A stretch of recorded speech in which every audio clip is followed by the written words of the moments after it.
mengatasi aplikasi snack video yang tidak bisa kita buka.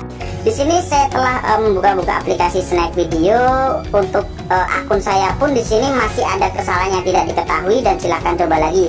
Saya berulang kali mencoba, saya refresh jaringan pun saya reset ulang, HP saya restart, tetapi tetap tidak bisa untuk menggunakan aplikasi snack video ini. Nah, jadi di sini teman-teman yang perlu lakukan pertama kali yaitu kita masuk ke dalam Google Play Store. Lalu di sini teman-teman mencari yang namanya Diblokir Free VPN Proxy. Oke. Nah, saya merekomendasikan aplikasi ini karena aplikasi ini gratis sobat. Lalu di sini untuk size-nya juga tidak terlalu besar. Oke, jika sudah kita tinggal klik install saja. Dan di sini saya juga akan menginformasikan bagaimana cara untuk mengaksesnya juga sobat.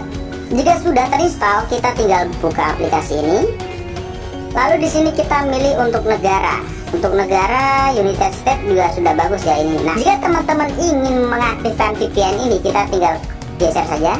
Lalu jika ada notifikasi izinkan VPN, kita tinggal klik selalu izinkan saja.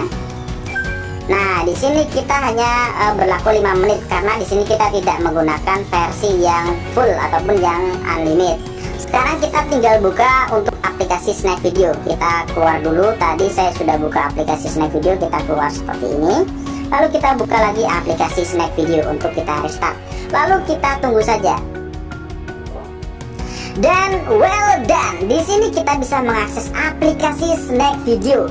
Koin bisa kita lihat di sini. Koin pun masih berputar, sobat. Kita dilihat di sini ya. Ini masih berputar. Lalu saat kita scroll pun di sini masih bisa menampilkan video-video terbaru. Kita klik saja bagian rupiah, lalu kita akan melihat saldo kita.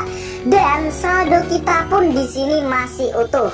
Oke, sobat bisa lihat di sini saldo saya masih utuh, dan di sini untuk yang saya undang juga masih utuh. Ada 41 orang ya untuk yang akun ini. Kebetulan ini adalah akun saya yang keempat. Nah, di sini kita akan mencoba untuk metode penarikan. Jangan-jangan di sini tidak bisa ditarik ya. Kita coba saja untuk menarik. Lalu untuk nominalnya yaitu 50.000 ya, seperti biasa kita coba untuk tarik. Dan di sini untuk metode penarikan pun masih seperti biasa. Ada GoPay, ada OVO, dan juga ada Dana. Nah, sobat tinggal pilih sesuaikan mana untuk akun yang kemarin sobat gunakan ya. Jika sudah, kita tinggal klik confirm seperti biasa. Dan cara ini terbukti berhasil. Saya buktikan sendiri di aplikasi snack video saya. Jadi silahkan mencoba, dan bagi teman-teman yang memiliki banyak koin, jangan khawatir, jangan panik. Di sini kita tetap bisa mencairkan koin dari snack video kita. Oke sobat, sekian ya informasi dari